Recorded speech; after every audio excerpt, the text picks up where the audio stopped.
สวัสดีท่านผู้ชมที่ทางบ้านที่เคารพนับถือและแพงคณะถาวรมณีออกมาในรายการแบ่งปันความคิดสิทธิมนุษย์ในลาวนะพี่น้องพร้อมนี้คณะก็ขอขอบใจทุกท่านทุกคนที่เข้ามาร่วมรายการคณะและก็คณะก็ขอขอบใจที่พี่น้องกดไลค์กดแชร์และก็ให้หัวใจให้กำลังใจกันนะพี่น้องเนาะคณะขอจะขอบใจหลายๆพี่น้องมื้อนี้เราจะมาโอ้ลมกันเกี่ยวกับว่านโยบายของท่านประธานประเทศของ President Donald Trump แล้วมันมีผลกระทบประชาชนลาวแบบใดๆที่ว่าอาศัยอยู่ประเทศอเมริกาและพี่น้องลาวที่หวังดีอยู่ในประเทศลาวนั่นแล้วได้เว้าหลายๆสิ่งหลายๆอย่างออกมานั่นมันมีผลกระทบอย่างใดแล้วพี่น้องเราอยู่ในประเทศเพิ่นก็บอกว่าเพิ่นอยากเข้าใจกรุณาอธิบายให้แด้เพิ่นว่าขน้อยก็สิพยายามอธิบายให้เท่าที่ขน้อยเข้าใจนะพี่น้องเนาะเท่าที่เฮามีความเข้าใจสิ่งที่ว่าบางคนถามมานั่นมันก็นอกสิ่งที่เฮารับรู้ได้เพราะว่าคันถ้าว่าเว้าละเอียดหลายเนาะก็อยากให้ถามประธานประเทศโดนัลด์ทรัมป์พุ่นแหละโลดเพราะว่าเฮารับรู้สิ่งที่เพิ่นเว้าให้เฮาฟังเนาะพี่น้องเนาะก่อนอื่นอยากให้พี่น้องเข้าใจว่าเพราะว่ามันประมาณ50เสียงพี่น้องพิมพ์เข้ามาหลังบ้าน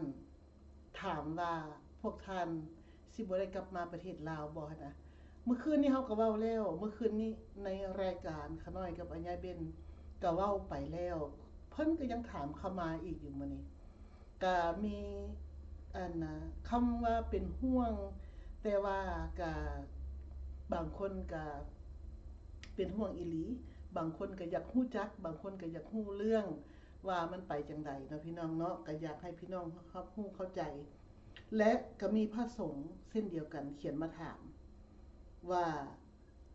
พระสงฆ์อยู่ในประเทศสหรัฐอเมริกานี่มีผลกระทบหยังบ่อันนี้เพิ่นก็คือสิอยากฮู้จักอีหลีเบิ่งนั้นก็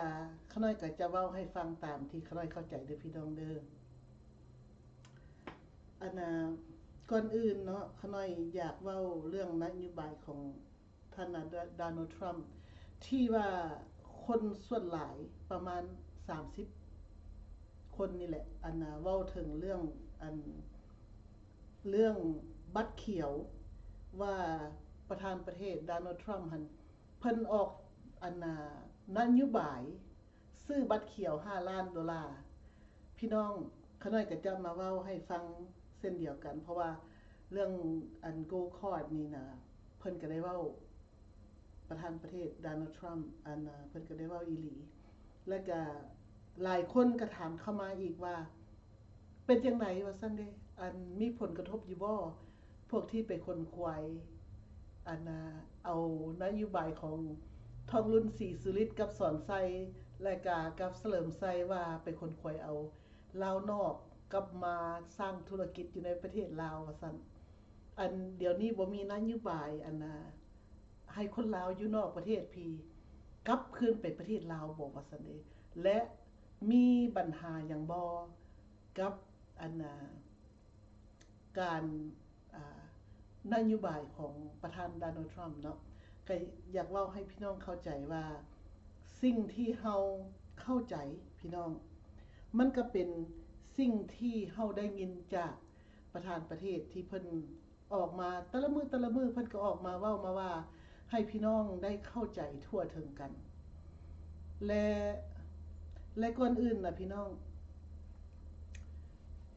งลาวอยู่ในประเทศว่าเป็นห่วงพี่น้องลาวอยู่นอกประเทศอยากให้ตอบว่าคนลาวที่ออกมาต่อต้านรัฐที่คอมมิวนิสต์นี่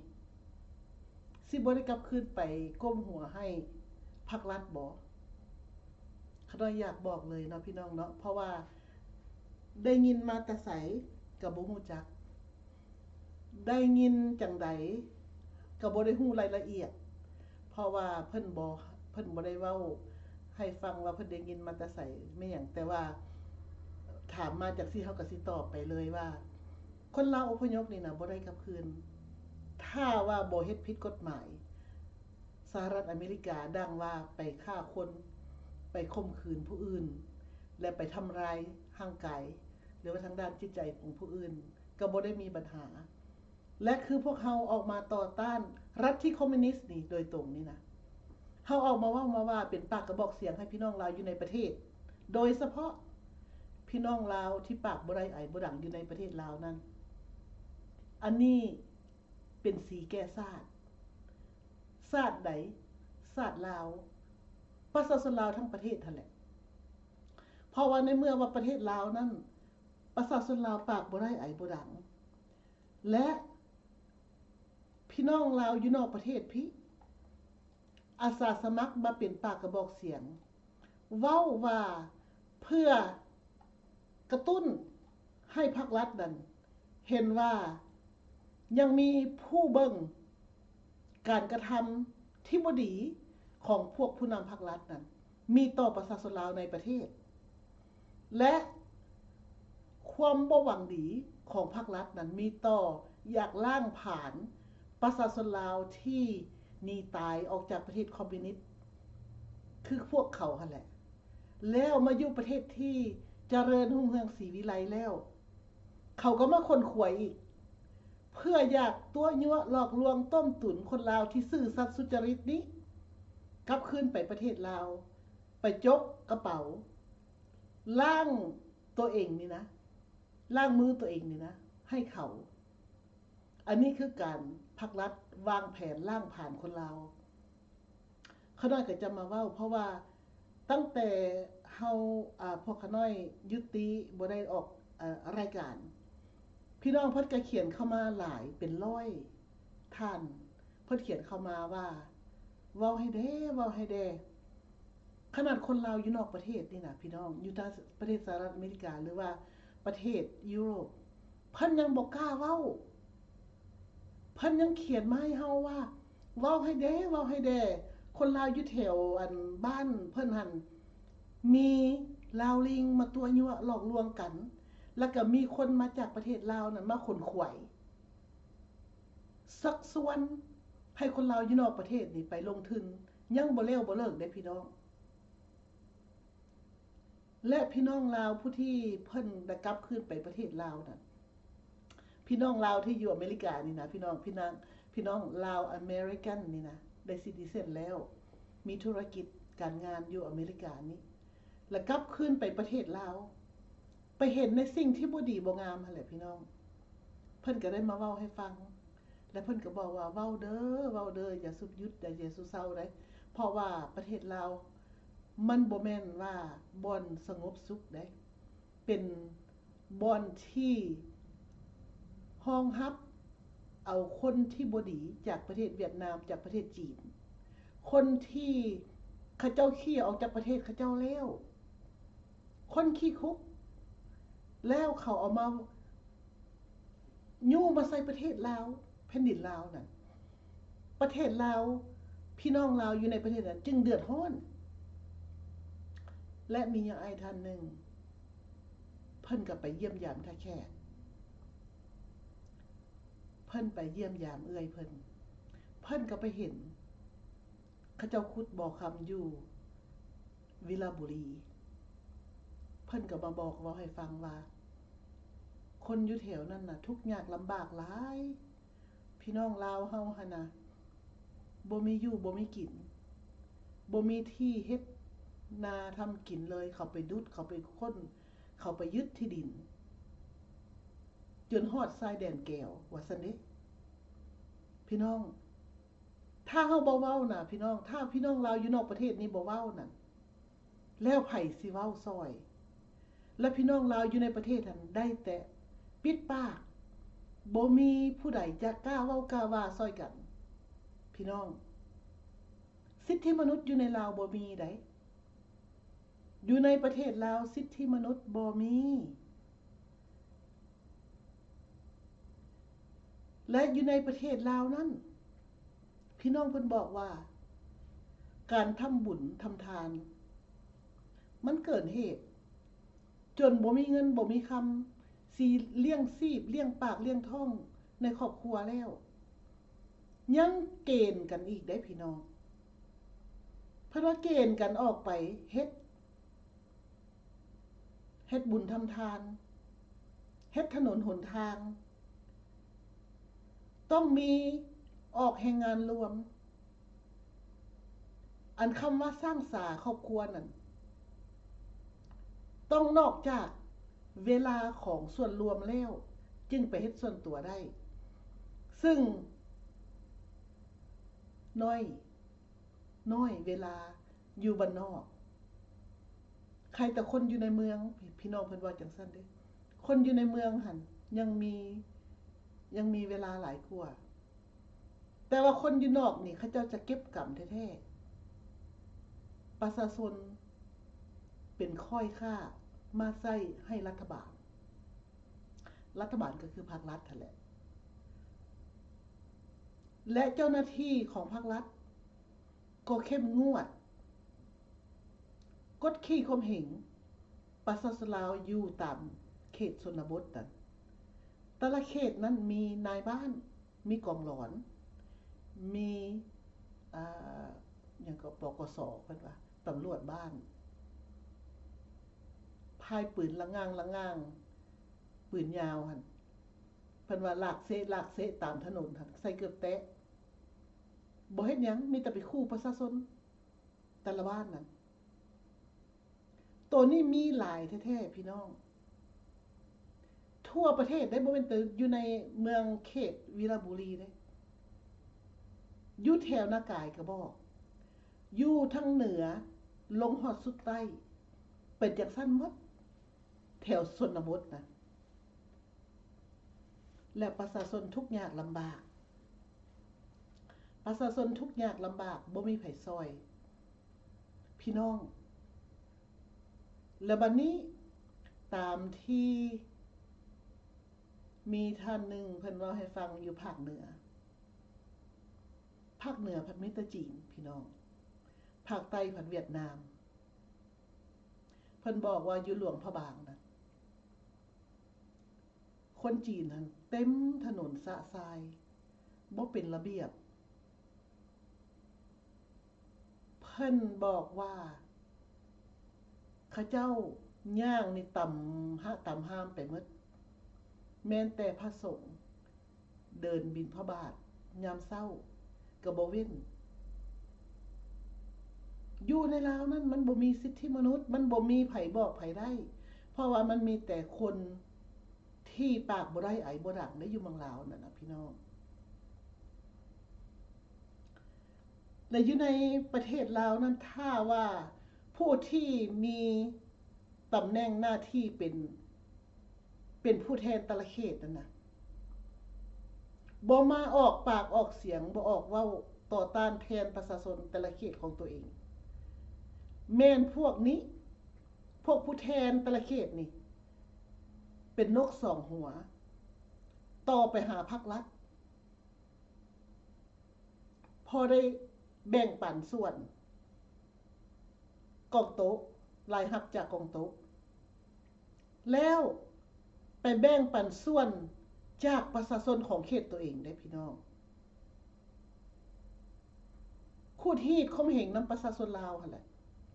แต่ละบ่อนแต่ละเขตนั้นแล้วบัดนี้คนลาวอยู่ทางในประเทศหั่นเพิ่นปากบ่ได้ไอบ่ดังมือยาวสาวได้สาวเอาตามเคยที่มีมาหั่นแหละและบ่มีหยังดีขึ้นถ้าว่าประชาชนลาวผู้ที่มีสิทธิ์มีเสียงได้บ่ปากบ่เว้านั่นประชาชนลาวหมดประเทศจะบ่ต่างหยังกับประเทศเกาหลีเหนือ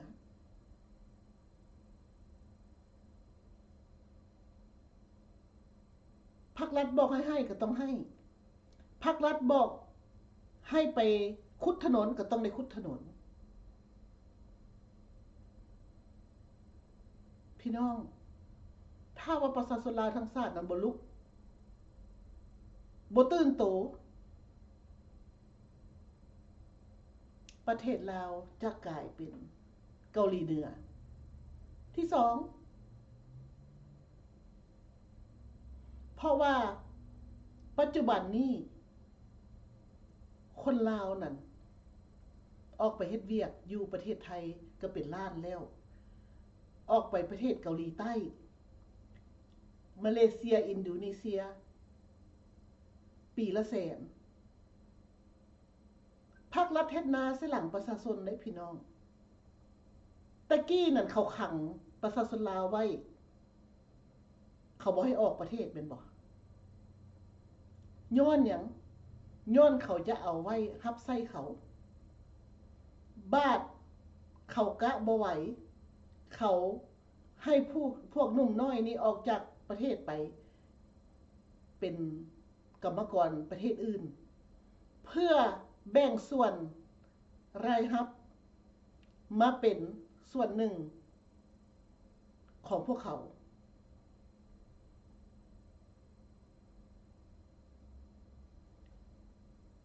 เขาขังป่าไว้น้ำหนองบ้านนี้เขาสระน้ำออกจากป่าพี่น้องเราตกทุกข์ยากหลายขึ้นและพี่น้องเราบ่มีดอกคำว่าสิหั่งสิมีและก็บ่มีมือหลุดพ้นออกจากความทุกข์ยากแบบพวกภาครัฐเว้าเขาตัวประชาชนลาวตั้งแต่ใดมาตัวแล้วตัวอีกตัวแล้วตัวอีกและประชาชนลาวถ้าว่าบ่ตื่นแล้วจะเสียจังไดถ้าว่าบ่เปลี่ยนแปลงประเทศสิก้มหัวให้เขาเหยียบจนไปฮอดรุ่นลูกรุ่นหลานพุ่นบ่ อันนี้พี่น้องลาวอยู่ในประเทศต้องได้ซอยกันเด้ผู้แทนของแต่ละเขตนั้นถ้าว่ามีคนดีของชาติมันต้องซอยกันได้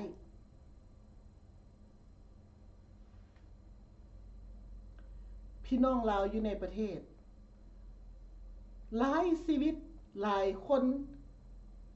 มีแต่ว่าซอยแด่ทั้งนอกพี่ก็ซอยบ่ได้ซอยได้แต่ปากการปากเว้าได้พี่น้องเพราะว่าเฮาเป็นประชาชนของประเทศที่เฮาอาศัยอยู่เฮาอยู่กฎหมายที่ประเทศเฮาอยู่นี้เฮาอยู่ภายใต้กฎหมายเพราะฉะนั้นได้แต่เป็นปากกระบอกเสียงเด้อพี่น้องทั้งที่ดีพี่น้องเราอยู่ในประเทศต้องปุ้มลุมกันตื่นจิตตื่นใจตื่นหมดทุกสิ่งทุกอย่างถ้าว่าบ่เข้าใจอันใดต้องถามจึงสิฮู้จักแล้วต้องซอยกันได้พี่น้องไว้เนื้อเสื้อใจกันซอยกันเพราะว่าถ้าว่าประชาชนลาวทั้งชาติบ่ปกป้องเขตน้ำเดือดดินลาวไว้ลาวจะบ่เหลือหยังเพราะว่าภาครัฐมีแต่ขายอย่างเดียวภาครัฐขายทรัพย์สมบัติของชาติลาวภาครัฐขายคนลาวออกจากประเทศลาวภาครัฐได้แต่ขายทั้งนั้นในเมื่อพ่อแม่บ่ปกป้องลูกเต้าบ่ดูแลเขตน้ำเดือดดินบ่เบิ่งแยงเฮือนซ่านของตัวเองแล้วเฮือนก็พังเงินคำก็ขายกินเอาให้คนชาติอื่น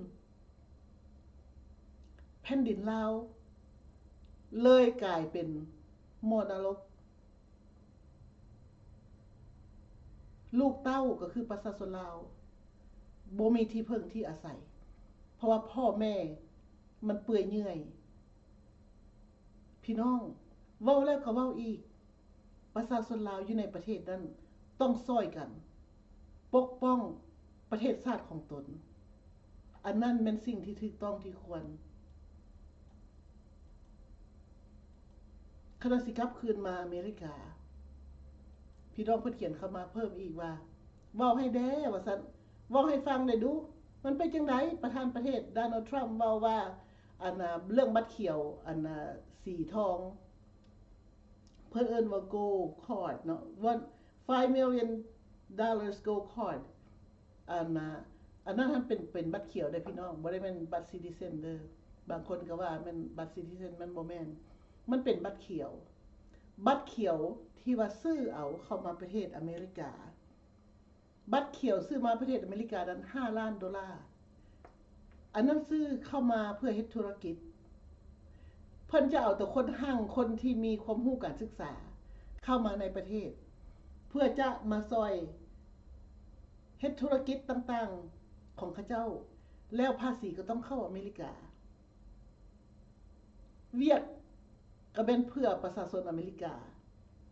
คนอเมริกากับคนชาวอเมริกันก็สุดทางเลือกเฮ็ดเวียดกันทำพี่น้องอันนี้แม่นประธานประเทศที่ดีเพิ่นต้องขนขวยเอาแต่สิ่งดีๆเข้ามาในประเทศสิ่งที่บ่ดีก็ต้องออกไปมันต่างกันได้กับจากอันประเทศลาวนั่นน่ะพี่น้องภาครัฐนั่นเอาแต่ขี้เหงื่อใบตองเข้ามาในประเทศเอาแต่คนขี้คุกเข้ามาในประเทศสิ่งดีๆคือทรัพย์สมบัติของชาติลาวขายไปหมดให้ต่างชาติเอาไปหมดประชาชนลาวเด้บ่มีเวียกเฮ็ดงานทำต้องได้ตะเกียกตะกายออกจากประเทศของตนบ่อยากไปก็จำเป็นได้ไปอันนี้มันน่าสมเพชที่สุดเลยผู้นำบ่ดีเพิ่นเอาไว้เฮ็ดหยังพี่น้อง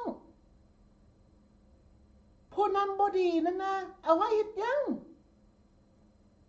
เห็นบ่ประเทศอเมริกาเพิ่นเฮ็ดนี่น่ะพี่น้องเพิ่นต้องเก็บแต่สิ่งดีๆไว้ในประเทศประธานประเทศเพิ่นต้องรักษาเขตน้ำเดือดดินสร้างเวียกเฮ็ดงานทำให้ประชาชนลาวให้ประชาชน ชาวอเมริกันนี่ทั้งชาติได้เลือกเอาในสิ่งที่ตัวเองต้องการสิ่งที่ตัวเองมักเงินคำเหลือถงแล้วเพิ่นจะสร้างให้คนอเมริกันนี่ล่ะมีอยู่มีกินทุกคนถ้าว่าประเทศลาวเฮ็ดแบบนี้น่ะประชาชนลาวทั้งชาติยิ้มได้ตลอดเวลาและพี่น้องลาวต้องเบิ่งพี่น้องบ่ต้องฟังเด้บ่ต้องฟังผู้นั้นเว้าให้ฟังผู้นี้เว้าให้ฟังบ่ต้องฟัง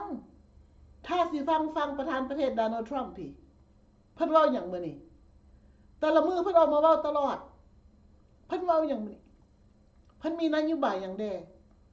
เฮาต้องฟังแล้วก็เบิ่งภาคปฏิบัติเพิ่นไปนำพี่น้องภาคปฏิบัติเพิ่นไปนำเป็นจังไดและเฮาก็ต้องเบิ่งอีกว่าประเทศนั้นมันมีการเปลี่ยนแปลงอย่างใดที่ไปทิศทางที่ดีบ่ถ้าว่าบ่ดีก็ต้องประท้วงต้องมีการเว้าว่าต้องมีการแยกแยะว่าอันใดเป็นอันใดประชาชนทั้งชาติผู้เป็นเจ้าของประเทศนั้นต้องลุกขึ้นปกป้องประเทศของตนในเมื่อว่าคนลาวเฮาเห็นจังซั่นแล้วว่าสหรัฐอเมริกานี่เพิ่นมีนโยบายสร้างประเทศของเพิ่นให้หั่งให้มีขึ้นเพิ่นเอานักธุรกิจมาทั่วโลกมาสร้างเวียกเฮ็ดงานทำและภายใต้กฎหมายของประเทศอเมริกาได้บ่แม่นว่าญี่ปุ่นเข้ามาสร้างธุรกิจอยู่ในอเมริกาเลยต้องกฎหมายญี่ปุ่นบ่แม่นบ่คือภาครัฐเด้ภาครัฐนั้นประเทศจีนเข้ามาพุ่นเจ้านายจีนสุดทางกดขี่ข่มเหงประชาชนลาวคนลาวเฮ็ดหยังไล่เอาปืนไล่ยิงบ่ถึกใจเป็นไปบ่ได้อยู่ประเทศอเมริกานี้จะมาแผ่นดินอเมริกาจะต้องอยู่ภายใต้กฎหมายของอเมริกาที่วางไว้ให้เจ้าเฮ็ดหยังจะต้องได้ถามเจ้าของกฎหมายซะก่อนและมาเฮ็ดธุรกิจนี้ก็บ่ได้มายึดเอาที่ดินประชาชนของชาวอเมริกันได้พี่น้องต้องได้เช่าจากรัฐบาลแล้วดินตอนนั้นต้องแม่นของรัฐบาลเพิ่นไปกวดกาทุกสิ่งทุกอย่างก่อนเพิ่นจะให้เช่าแล้วบ่แม่นว่าเพิ่นสิให้ตามใจคนที่มาเช่าเพิ่นต้องให้นักเชี่ยวชาญมากวดกาซะก่อนว่าเขตนี้มันเป็นจังไดและประชาชนแต่ละเขตนั้นเขาเจ้าพร้อมบ่เขาเจ้ายินดีรับเอามาเฮ็ดธุรกิจอยู่นี่บ่เพราะว่าแต่ละเมืองแต่ละเขตเพิ่นก็มีการประชุมและเพิ่นจะเอานักธุรกิจมาแต่ไสเพิ่นนัดหมายให้เมืองนั้นมีการประชุมและประชาชนเขตนั้นก็ไปร่วมประชุมได้ประเทศลาวมีบ่แบบนี้พี่น้องเฮาต้องเบิ่งเด้อันนี้คือสิทธิมนุษย์ของประชาชนอยู่ในแต่ละเขตเบิ่งว่าเขตที่ตัวเองอยู่นี้มีกฎหมายบ่ที่จะปกป้องประชาชนอยู่เขตนั้นและมีสิทธิ์ปากสิทธิ์เว้าบ่ในเมื่อว่าสิเอาธุรกิจเข้ามาหรือว่าได้แต่อันนั้นพี่น้องเราเพิ่นเขียนมาบอกว่าบ่มีดอกเพราะว่าเขาบ่ให้ฮู้ซ้ำว่าซั่นคักคือกันเนาะพี่น้องคักหลายภาครัฐให้ความสำคัญของประชาชนลาวบ่มีจักหน่อยเลยและอันนี้แหละพี่น้องถ้าว่าพี่น้องลาวอยู่ในประเทศผู้ที่ซี่มือใส่ว่าอเมริกานั่นบ่ดีให้เบิ่งประเทศของตัวซะก่อนอย่าซื้อซี่มืออเมริกาถึงอเมริกาเพราะว่าอเมริกานี่นะมีอยู่มีกินแล้วคนอยู่ประเทศอเมริกานี้รัฐบาลอเมริกานี่เลี้ยงดูถ้าว่าบ่มีกินนะบ่เป็นประเทศลาวได้สิเลี้ยงดูแต่ว่าพี่น้องนะถามพี่น้องลาวคืนมึงดูผู้ที่เว้ามานั่นไผ ภาครัฐนั่นเคยเลี้ยงบ่เคยส่งเงินเข้าบัญชีให้บ่ได้อยู่ได้กินแต่ละเดือนนั่นตกเวียกเฮ็ดเวียกงานทำตกเวียกตกงานนั่นภาครัฐได้ส่งเงินให้บ่แต่ละเดือนให้ค่าอยู่ค่ากินบ่เลี้ยงลูกซอยบ่นี่แหละพี่น้องก่อนจะสี่มือใส่ประเทศอื่นต้องเบิ่งประเทศตัวเองซะก่อนว่ารัฐบาลของตัวเองน่ะเลี้ยงดูส่ำใดเบิ่งทั่วถึงกันอยู่บ่เฮาต้องเบิ่งจังซั่นถ้าในเมื่อตัวเองบ่ได้อยู่ในประเทศนี้และคิดว่ามันจะเป็นจังซี่บ่ต้องคิดดอกบ่มีทางมันสิคืออันซ้ำมาเยี่ยมยามซื่อๆนั่นบ่มีทางสิเข้าใจดอกอยู่จัก40 ปี50 ปีมันจังสิเข้าใจและจะเห็นคุณค่าของมหาศาลของประเทศสหรัฐอเมริกานี้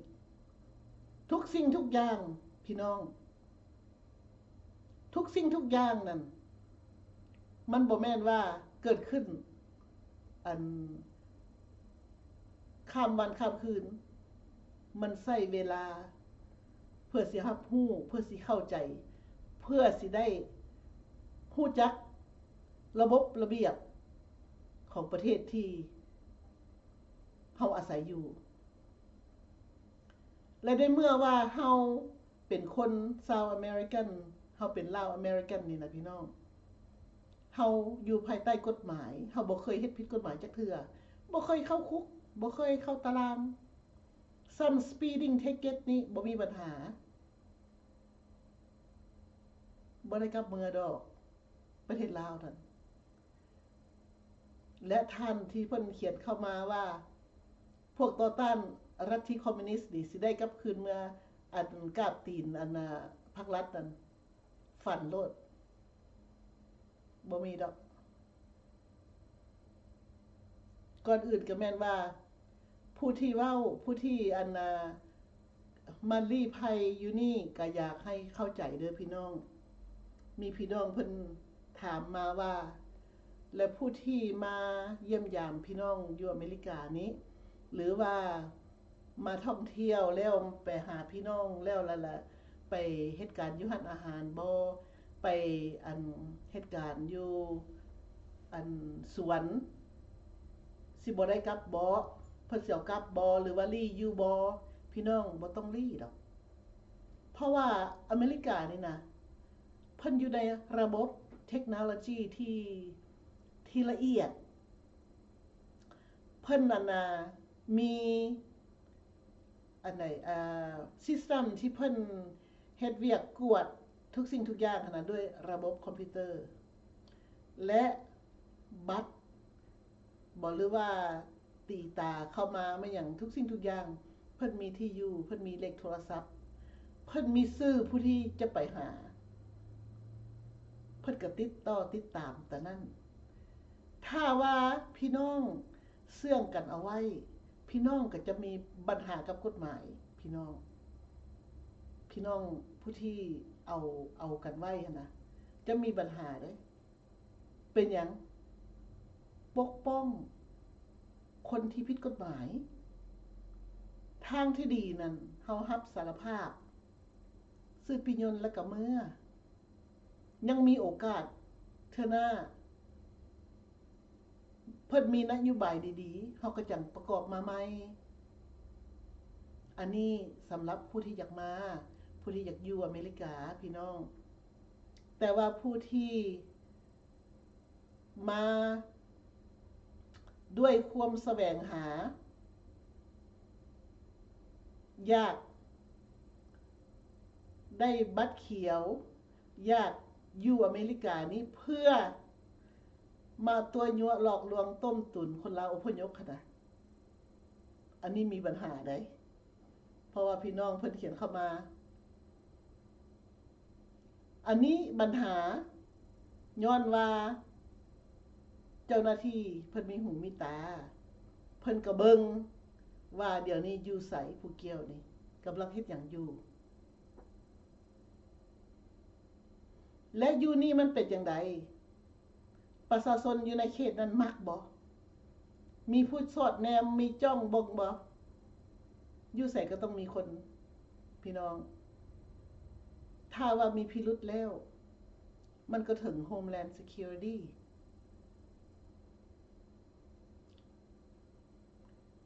แล้วบัดนี้เพิ่นก็ต้อง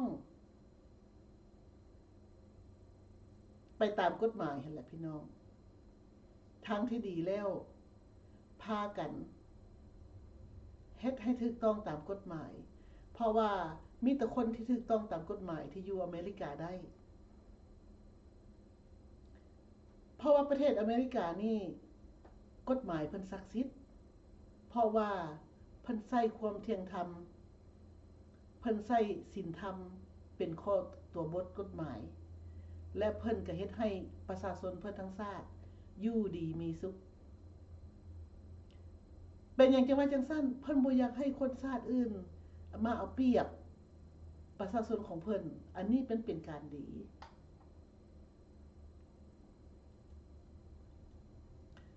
แล้วอยากให้พี่น้องเข้าใจ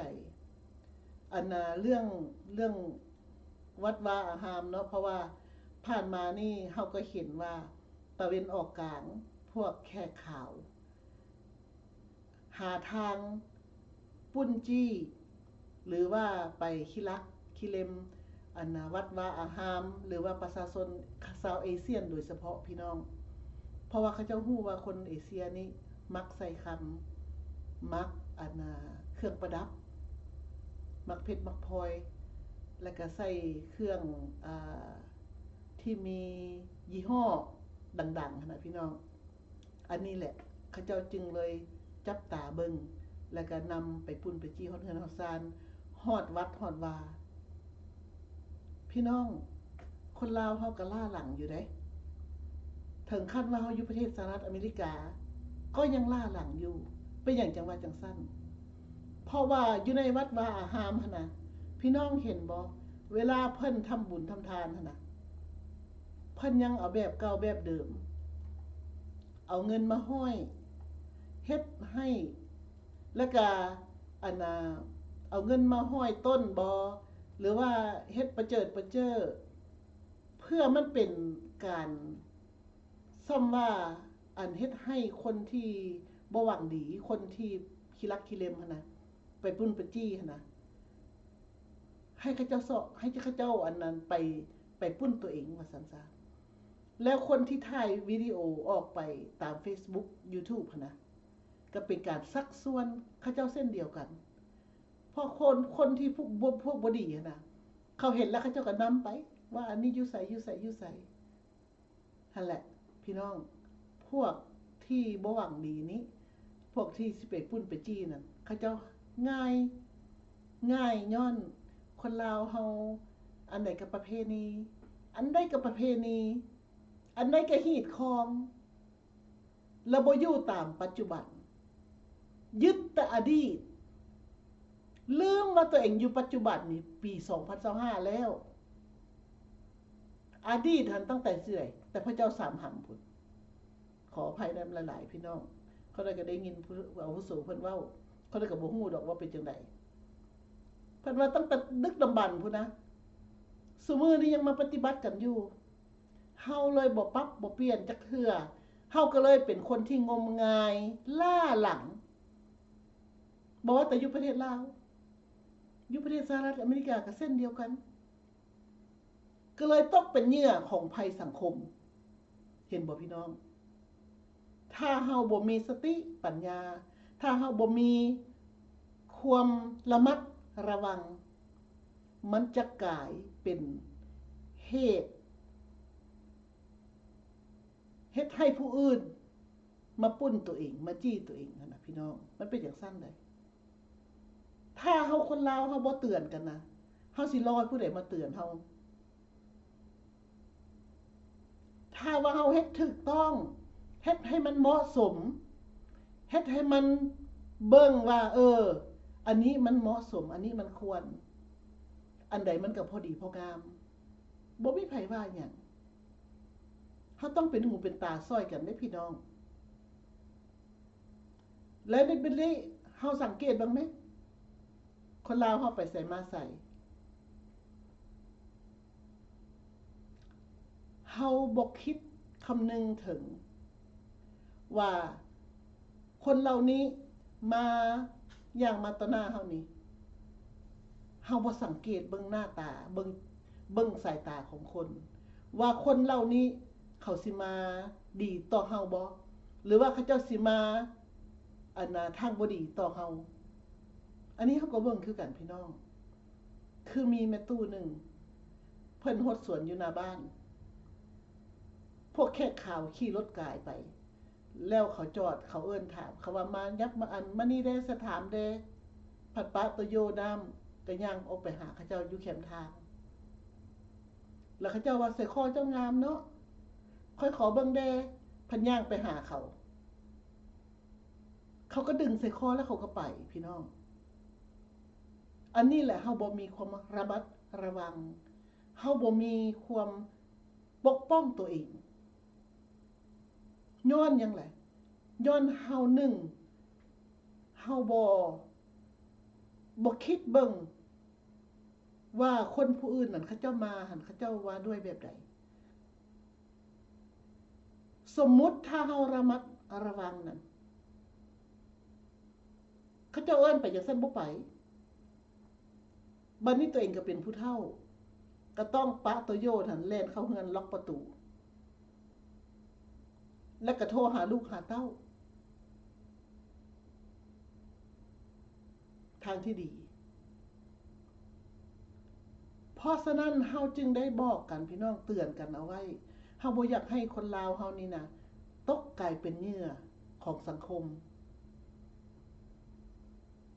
และอีกอย่างหนึ่งเพิ่นถามเข้ามาว่าพระสงฆ์อยู่ในวัดวาอารามนี่เพิ่นมาอันวีซ่า6 เดือนมาเยี่ยมยามวัด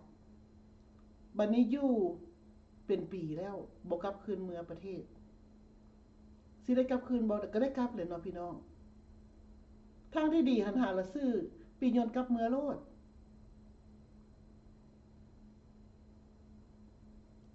แล้ววัดนั้นก็อย่าเอากันไว้เพราะว่าถ้าว่าวัดนั้นเสื่องกันไว้ถ้าว่ากลุ่มเขาจะมากะจับเอาวัดนั้นก็จะมีปัญหาได้พี่น้องเพิ่นก็จะสิได้สืบสวนกันเป็นจังไดจังเอากันไว้พี่น้องและคณะบริหารที่ว่าอยู่ในวัดวาอารามนั่นเด้เป็นหูเป็นตาน้ำกันบ่หรือว่าเตรียมกันขึ้นศาลเอาทุกสิ่งทุกอย่างนะพี่น้องเฮาต้องได้เบิ่งศึกษาว่าการเป็นอยู่ของอยู่ในประเทศอเมริกานี่นะกฎหมายเป็นจังไดกฎหมายปกป้องประชาชนแต่ว่าให้มันได้ถูกจุดถ้าว่าปกป้องทางผิดกฎหมายอันนี้บ่ถูกจุดก็ผิดคือกันทางที่ดีเฮาต้องอธิบายให้กันฟังกฎหมายเพิ่นเป็นจังซี่จังซี่จังซี่ทางที่ดีก็ส่งกันเมือซะดีกว่าเพื่อความปลอดภัยแต่ถ้าเฮาเมือเองเฮาเมือเองหั่นเฮาจะบ่ได้ถูกจับถ้าให้รอให้เพิ่นมาจับนี่นะเฮาสิไปจดจ่อเฮาสิไปจดจ่ออยู่ตรงวันไหนอยู่คุกวันไหนเด้อีกดนปานใดเฮาจักสิฮอดประเทศตรงโตและเงินที่หามาได้มันคุ้มค่าบ่และหนังสือซื้อตัวเองนั่นมันคุ้มค่าบ่ที่สิไปเป็นอันที่ว่าเฮ็ดเป็นบัตรที่ว่าบ่ถูกตามกฎหมายนี่นะพี่น้องมันต้องได้ศึกษามันต้องได้โอ้ลมกันอันนี้มันสิ่งที่ว่ามันจำเป็นจะต้องได้เว้ากันแล้วก็มันจำเป็นจะต้องได้ช่วยกันทิศทางที่ดีบ่ปกป้องเอากันให้ไปลี้ไปอันนั้นได้บ่ให้ลี้ให้มันถูกต้องตามกฎหมายและทุกคนก็สบายใจสมมุติว่าไปปกป้องเอากันไปลี้อยู่สวนไปลี้อยู่ร้านอาหารบ้านนี้คณะเพิ่นไปจับเอาแล้วเพิ่นก็ได้ไปสืบสวนเจ้าของห้านเจ้าของสวนแล้วก็ไปสืบสวนหมดคนใกล้ชิดผู้เกี่ยว และผู้เกี่ยวกับจักสิได้ส่งไปประเทศใดแน่และผู้ที่บอกหมู่ว่าให้ปกป้องให้เสื่องเอากันนั้นบ่กินแหนงบ่เสียใจบ่เฮ็ดให้ปัญหามันบานปลายถ้าเฮายากแต่ทำอิฐดีนะพี่น้องสารภาพแต่ทำอิฐดีนะมันจะง่ายทุกสิ่งทุกอย่างมันจะง่ายและมันจะเฮ็ดให้ทุกคนสบายใจไวขึ้นถ้าว่าเฮาไปปกป้องเอากันในทิศทางที่บ่ดีทิศทางที่ผิดกฎหมายทุกสิ่งทุกอย่างมันบานปลายแล้วสุคนสู้มีความผิดสุคนสู้มีความง่วงเหงาโศกเศร้าเสียใจขน้อยว่ามันบ่คุ้มค่าทางที่ดีเฮาก็ต้องซอยกันพี่น้องทิศทางที่ดีหั่นแหละทิศทางที่ถูกต้องตามกฎหมายเด้อพี่น้องเด้อขน้อยก็อยากบอกจังซั่นเนาะแล้วอยากอันสิว่ามื้อนี้ขน้อยมาตอบอันคำถามก็ว่าแม่นเนาะพี่น้องเพราะเพิ่นเขียนเข้ามาหลายอย่างแล้วบัดนี้ขน้อยอยากเว้าอันนึงอีกก็คือว่าพี่น้องหลายท่านเพิ่นก็เขียนเข้ามาว่าอยากถามว่าคนที่ออกจากประเทศลาวไปอันสักส่วนให้พี่น้องลาวอยู่นอกประเทศนั้นไปลงทุนอยู่ในประเทศลาวนั้นมันเป็นจังไดได้ผลบ่หรือว่าคนลาวอยู่นอกประเทศนี่บ่สนใจบ่แม่นหยังเนี่ยอันนี้มันก็เป็นการบุคคลเด้แต่ว่าพวกบุคคลใดที่ว่าไปและสนใจอยากไปเฮ็ดธุรกิจอยู่พุ่นก็ให้เบิ่งได้พี่น้องเพราะว่าอเมริกาเพิ่นมีหูมีตาเพิ่นก็เบิ่งคือกันว่าคนลาวอพยพนี้พากันไปส่งเสริมรัฐที่คอมมิวนิสต์บ่ลาวอพยพนี้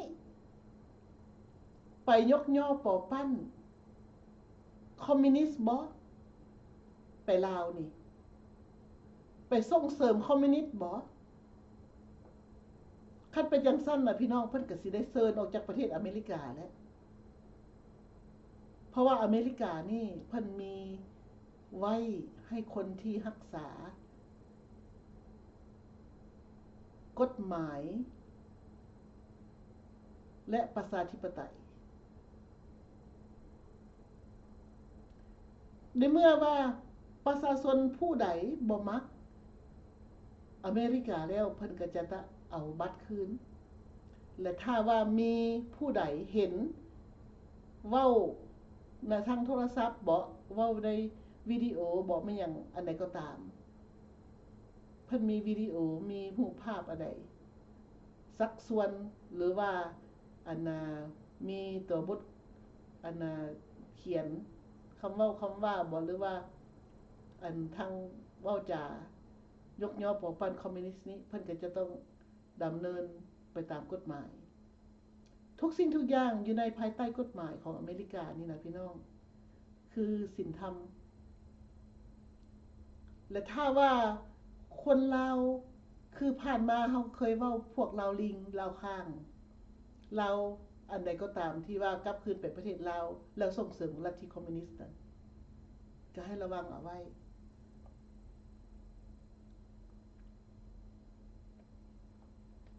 เพราะว่ากฎหมายของอเมริกาเพิ่นมีไว้ปกป้องคนดีในชาติเท่านั้น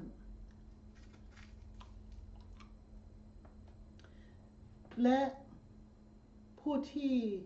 ไปลงทุนอยู่ในประเทศลาวก็ขอให้โชคดีเพราะว่าผ่านมานั่นบ่มีไผโชคดีดอกมีแต่ปัดก้นมาก็มาตกทุกข์ได้ยากขอกินเงินรัฐบาลขออยู่นำลูกนำเต้ามันน่าสมเพชพี่น้องเฮาก็อีตนกันนี่ดอกแต่ว่าในเมื่อเตือนกันแล้วบ่ฟังก็แล้วแต่ชีวิตไผชีวิตมันเนาะพี่น้องเนาะเพราะว่าไผอยากได้จังได๋ก็เฮ็ดเอาเพราะว่าประเทศอเมริกาเป็นประชาธิปไตยดิเฮาเว้าได้เตือนได้เพิ่นสิฟังหรือบ่ฟังก็แล้วแต่เพิ่นสิมักหรือบ่มักก็แล้วแต่เพิ่นสิสั่งเฮาก็ตามใจเพิ่นเพราะว่าเฮาก็ถือว่าเฮาได้เว้าออกไปได้เตือนกันออกไปแล้วเฮาก็คิดว่าเฮาได้ทำหน้าที่ของเฮาเป็นพลเมืองดีถ้ามีพี่น้อง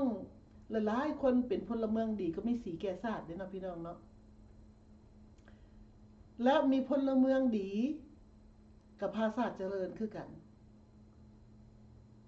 แต่ว่าถ้าว่ามีผู้นำขายชาติคือพรรครัฐนั่นพาให้ประชาชนจิบหายวายวอดพาให้ประเทศชาติบ้านเมืองล่มจมพี่น้องมันต่างกันอย่างสั้นเพราะฉะนั้นข้าน้อยก็อยากให้พี่น้องเราเข้าใจพี่น้องทุกท่านทุกคนที่เข้ามาร่วมรายการนำข้าน้อยอยากให้พี่น้องเข้าใจว่าข้าน้อยมีแต่หวังดีกับพี่น้องอยู่ในประเทศสหรัฐอเมริกาแคนาดาฝรั่งเศสออสเตรเลียทุกประเทศพร้อมประเทศลาวเส้นเดียวกันผู้ที่รักเสื้อแพงชาติลาวผู้ที่หวังดีต่อเพื่อนมนุษย์ร่วมโลกข้าน้อยก็หวังดีนำทุกท่านทุกคนเพื่อนมนุษย์ร่วมโลกอยากเห็นทุกคนมีความสุขเกิดมาทั้งทีให้มันสร้างแต่คุณงามความดีมือหนึ่งเขาก็สิตายลงไปนะพี่น้องสิตายทั้งทีนั้นให้ฝากเอาความดีนั้นไว้ให้โลกได้จดจำเฮาเพราะว่าเฮาเกิดมานี่ก็เพื่อมาเรียนรู้เข้าใจและทำความดีเท่านั้นทุกคนเกิดมามีขอบเขตจำกัดและบ่ฮู้มื้อตาย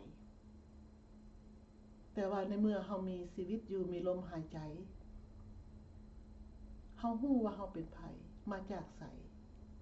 เฮาเป็นหยังจึงมาฮอดพี่เป็นหยังเฮาจึงเป็นกลายเป็นอพยพเฮาฮู้เนาะพี่น้องเนาะเฮาบ่ได้ลืมเพราะว่าพรรครัฐเขาปุ้นชาติลาวพวกคอมมิวนิสต์เขาฮุกฮานลาวเฮาจึงได้หนีตายจากพวกเขาในเมื่อเฮาวิตทุกข์วิตยากแล้วเฮามาอยู่ประเทศเสรีประชาธิปไตยแล้วเป็นหยังเฮาจึงสิฟังเขาอีกเขานำมาฆ่าล้างเผ่าพันธุ์ลาวเฮายังสิฟังเขาอยู่วะเป็นหยังเฮาบ่มีมกมีใจพี่น้องเป็นหยังเฮาจึงตายบ่ลาบเฮาเคยคิดเบิ่งบ่เป็นหยังเฮาบ่มีหัวอกหัวใจซึ่งเขาฆ่าล้างเผ่าพันธุ์ลาวหลายชีวิตหลายแสนคนลงแม่น้ำของเขาบ่เคยชนะดอกเพราะว่าเขาบ่ได้สู้รบกับลาวพวกพรรครัฐคอมมิวนิสต์นี่เขาบ่ได้สู้รบกับพระราชอาณาจักรลาวเขาปุ้นชาติเขาตัวยั่วหลอกลวงต้มตุ๋นและคนลาวเฮามีแต่ถือว่าซื่อสัตย์สุจริตแต่ว่าบ่ฮู้ว่าแผนการของเขามันสลับซับซ้อนและอีกอย่างหนึ่งคนลาวเฮามีแต่สอนกันให้ฟังเป็นหยังบ่สอนกันให้คิดถ้าคนลาวเฮาคิดทุกคนคิดช่วยกันมันปกป้องเขตน้ำแดนดินได้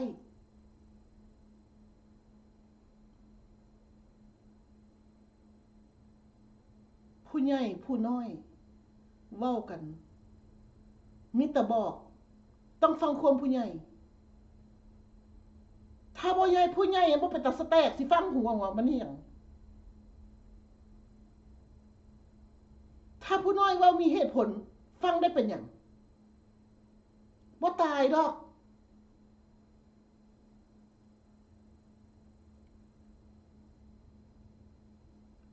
ทุกสิ่งทุกอย่างเฮาต้องฮู้จักว่าผิดกับถูกมันเป็นจังได๋ดีกับชั่วมันเป็นจังได๋แยกออกจากกันให้ได้เฮาจึงจะฮู้จักว่าแผนการเขาสิเฮ็ดหยังกับคนลาวเฮามันสิมาดีจังได๋ก็ย่าตราบใดมันเป็นคอมมิวนิสต์ตราบใดมันอยู่ในลัทธินั้นมันเป็นพวกที่บ่ดีมันเป็นพวกที่ล้างผลาญชาติลาว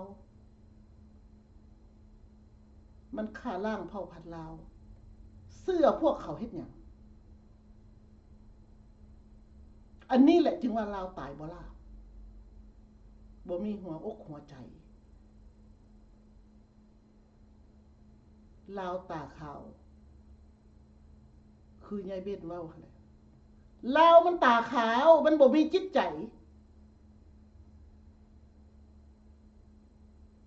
มันฟังแต่ผู้นั้นฟังแต่ผู้นี้บ่มีความคิดของตัวเองบ้านเมืองมันจึงล่มจมเป็นมายามใดก็ยามนั้นบาดแล้วตีผู้นั้นตีผู้นี้จะสุดไปตีผู้นั้นตีผู้นี้ตีตัวเองนั่นแต่ละคนอยู่ในตำแหน่งข้าราชการนั่นตีตัวเองนั่นอย่าสุดตีผู้นั้นผู้นี้4 มือสักขัน50 ปีแล้วมันยังคือเก่าคำว่าลาวหักลาวลาวโฮมลาวไปโฮมตายอยู่สิใดก็บ่เห็นซอยศาสตร์ได้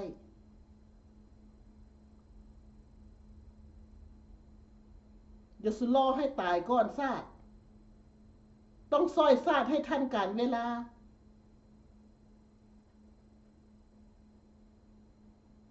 คอมมิวนิสต์มันหุกคานลาวมันฆ่าล้างเผ่าพันธุ์ลาวมันปุ้นศาสตร์ลาวแล้วยังมันนำเป่าจีนเอาเวียดนามมาฆ่าล้างเผ่าพันธุ์ต่อลาวเฮามันสิเหลือรอจักเปอร์เซ็นต์ปานมานี่แล้วคนลาวเฮาเฮ็ดหยังอยู่พากันกินเหล้ากินเบียร์เปื่อยเนื่อยเว้าแต่แนวบ่ตานตะกินเรื่องบ้านเรื่องเมืองบ่มีใครสนใจมันเป็นอย่างสั้นพี่น้องเฮาเคยเว้ากันบ่เฮาเคยคิดกันบ่เฮานี่เสียทาสขาดคุณย้อนว่าลาวบ่เป็นลาว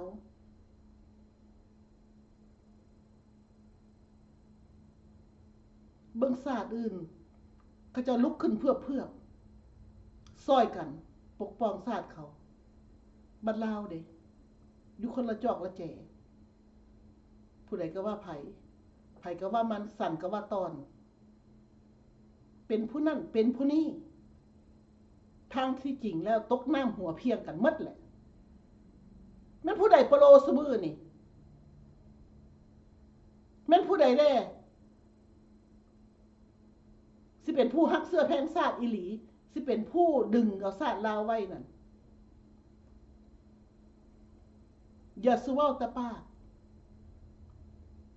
เฮ็ดให้มันได้พร้อมพี่น้องข้าน้อยเห็นอันนี้นะข้าน้อยดีใจมื้อนี้ข้าน้อยเห็นลาวเดี๋ยวเด้อ Laotian American Society เพิ่นอยู่อันอาเลนาจอร์เจียเนาะพี่น้องและเพิ่นก็ได้50 ปีผ่านมาเพิ่นก็ได้เฮ็ดให้ทุ่งสร้าง3 หัวนี้เป็นทุ่งมรดกรับรู้อยู่รัฐเพิ่นอันนี้เขาได้ก็ดีใจนำเพิ่นได้พี่น้องเพราะว่ามันเป็นบทบาทที่เฮ็ดให้ลูกหลานลาวเฮานี่รับรู้ว่ากกเหง้าเฮามาแต่ไสซุมื้อนี้มันเป็นมาจังไดและท่านใดหรือว่าวัดใดสถานที่แห่งใดได้เฮ็ดแบบนี้นะเขาได้ย่องยอสรรเสริญทุกคนเขาได้ตบมือให้เขาได้ดีใจที่ได้เห็นและเขาได้สิสายให้เบิ่งหวังว่าสิบ่เป็นอันนั้นเนาะพี่น้องเนาะเบิ่งนำกันเด้อพี่น้องเด้อเขาได้ก็ดีใจว่าได้เห็นทุ่งสร้าง3 เสียนเพิ่นได้เป็นมรดกโลกเป็นมรดกของอยู่ในรัฐจอร์เจียอยู่แอตแลนตาเนาะพี่น้อง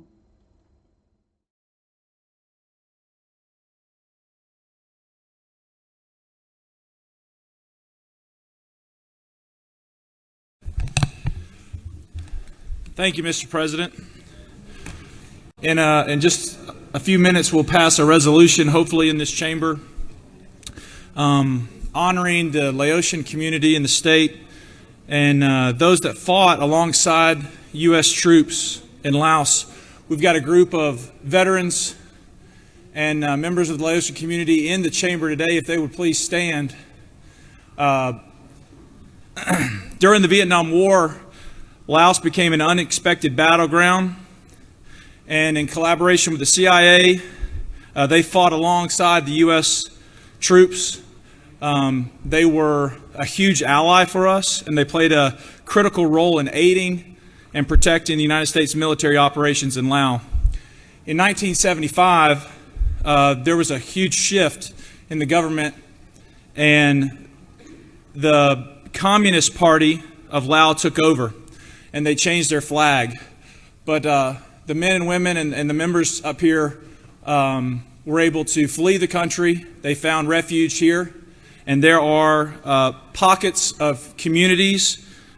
in Atlanta, my hometown of Cornelia, Chickamauga, Lawrenceville, Marietta, Riverdale, and Macon, and everywhere in between, where the Laotian community has been diligent, and they are a huge part of our economy and our culture here.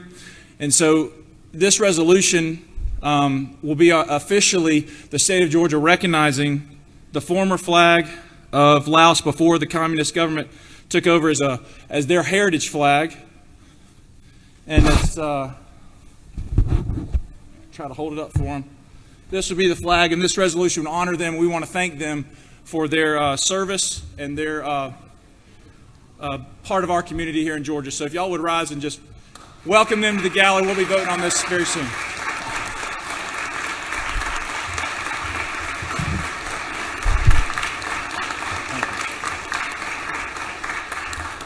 With that, Mr. President, I'll yield the well. พี่น้องเขาได้เห็นแล้วเขาได้ดีใจที่ว่าเห็นทุ่งสร้างสามเสียนนี่และกากลุ่มคนลาวเฮาเนาะพี่น้องเนาะที่เพิ่นฮักเสื้อแผงศาสตร์ลาวแล้วเขาได้ก็ขอขอบใจทุกท่านทุกคนที่ยังเคารพบูชาทุ่งสร้างสามเสียนเนาะและก็เห็นและก็ภูมิใจดีใจพี่น้องคนลาวยังบ่หลงบ่ลืมและคนลาวอพยพเฮาควรจะนับถือทุกท่านทุกคนเพราะว่าเฮาหนีออกมาจากประเทศลาวนั้นย้อนทุ่งกามักบานนั้นเพราะว่าเขาฮุกฮานลาวเฮาก็ได้หอบทุ่งเฮาสร้างสามเสียนนี้มาพึ่งพาอาศัยประเทศเพิ่นและเฮาก็ต้องเคารพบูชาทุ่งที่เฮาอาศัยอยู่ประเทศที่เฮาอาศัยอยู่แต่ว่าเฮายังมีทุ่งมรดกลาวเฮาพี่น้องคือสร้างสามเสียนทุ่งปัจจุบันนี่น่ะทุ่งกามักบานนั้นทุ่งฮุกฮานลาวได้พี่น้องทุ่งฮุกฮานลาวเฮาบ่ควรจับบ่ควรบ่ายมันเปื้อนเลือดฆ่าคนลาวหลายแสนคนพี่น้องเฮาให้ฮู้จักแล้วก็ให้บอกลูกบอกหลานต่อไปได้พี่น้องเพราะว่าลูกหลานลาวนั่นเขาจะต้องฮู้จักว่ากกเงาเฮามาแต่ไสเป็นหยังเฮาจึงมาฮอดมื้อนี้และเป็นหยังทุ่งนี้เฮาจึงฮู้จักเบื้องต้นเบื้องหลังกกเงาเฮามาพี่น้องทุ่งกามักบานนั่นเป็นทุ่งเปื้อนเลือดบอกลูกเฮาหลานเฮาบ่ต้องให้จับให้บายทุ่งรัฐที่คอมมิวนิสต์ที่เขาเอาไปใช้พี่น้องเฮาอย่าลืมได้ตัวนี้นะพี่น้องนี่เขาได้ภาคภูมิใจหลายเขาได้สอนให้เบิ่ง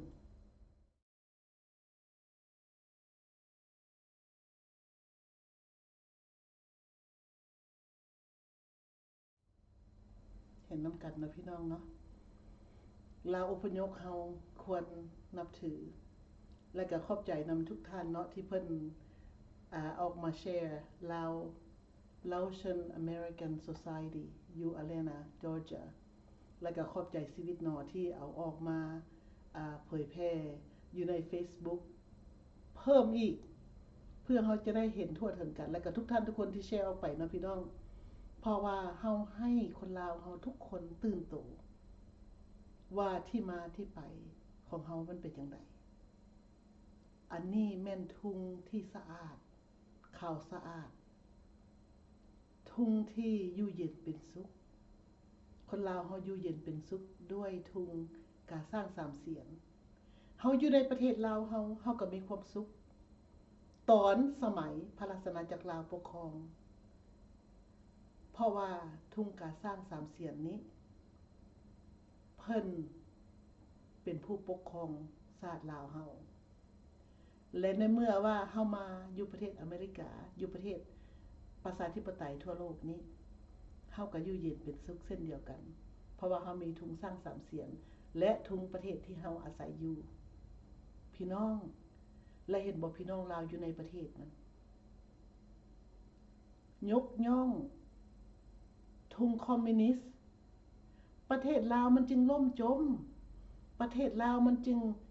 อึดอยู่อึดกินซุมื้อนี่เห็นบ่ประชาชนลาวก็ทุกข์ยากพรรครัฐก็ซ่อมซ้อเป็นค่อยค่ามาไส้ของประเทศอื่น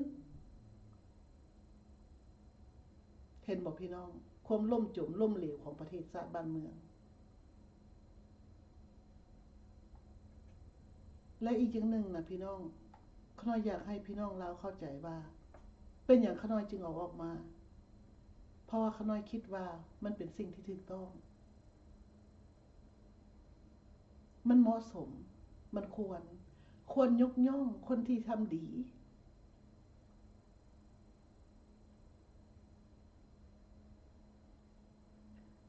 ควรประณามคนที่ทำชั่วแต่ว่าอยู่ในประเทศลาวคนดีบ่มีจุดยืนอยู่ในสังคมเลยพี่น้องคนดีอยู่ในประเทศลาวนั้นเห็นอย่างบ่ได้ปากบ่ได้ไอ้บ่ดังเพราะฉะนั้นเฮาเห็นจังซั่นแล้วนะพี่น้องเฮาอย่าสุนอนรับทับซิดเฮาออกมาเว้ามาว่าซอยกันพี่น้องทุกท่านทุกคนที่เข้ามาร่วมรายการนำข้าน้อยขอขอบใจทุกท่านทุกคนฮักเสื้อแผงศาสตร์ลาวทุกท่านทุกคนฮักความเป็นธรรมข้าน้อยเข้าใจข้าน้อยอยากให้คนลาวเฮาตื่นโตหลายทุกท่านยิ่งดีซอยให้ลูกหลานลาวผู้เกิดใหม่ใหญ่น้ำหลักนั้นนะเข้าใจที่มาที่ไปของศาสตร์ลาวเฮาอย่าสู้ให้พวกลัทธิคอมมิวนิสต์นี่มาตัวต้มหลอกลวงลูกหลานลาวเฮารุ่นต่อรุ่น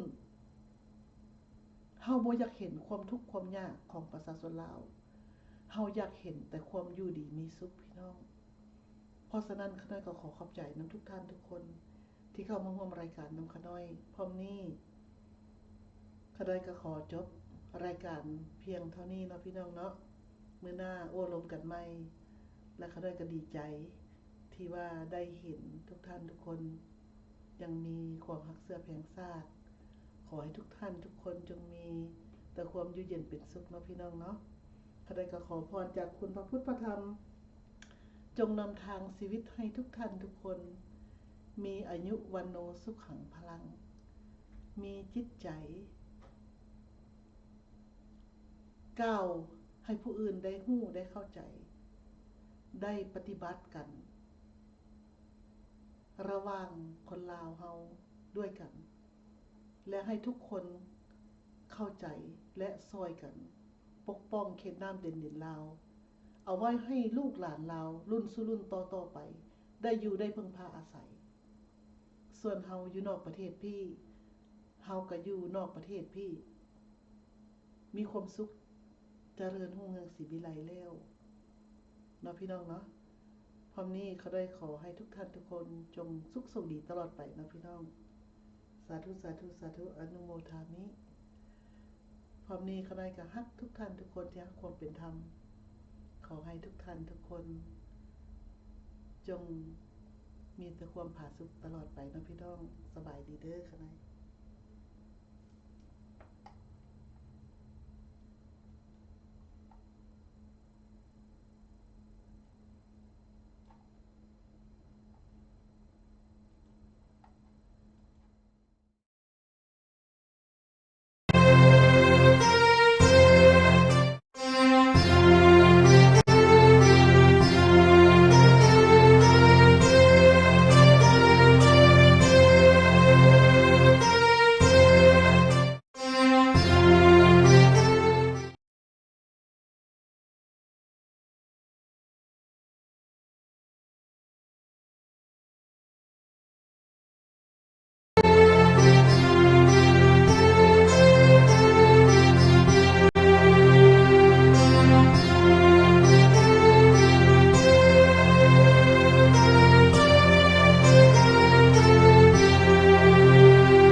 Thank you.